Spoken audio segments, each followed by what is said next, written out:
আচ্ছা। জয় গুরু বামদেব, জয় মা তারা।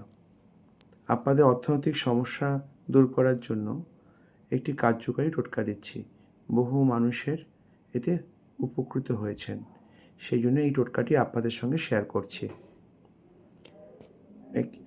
আপনাদের বাড়ির কাছাকাছি কোনো যদি অশ্বত্থ গাছ থাকে, সেই অশ্বত্থ গাছে আপনারা সন্ধেবেলা প্রতি কোনো এক শনিবার দেখে সন্ধেবেলা যাবেন, গিয়ে ওই অশ্বত্থ গাছের সামনে হাত জোর করে এই মন্ত্রটি বলবেন, মম কার্যসিদ্ধি কুরু কুরু স্বাহা, এবং এই মন্ত্রটি 11 বার পাঠ করবেন।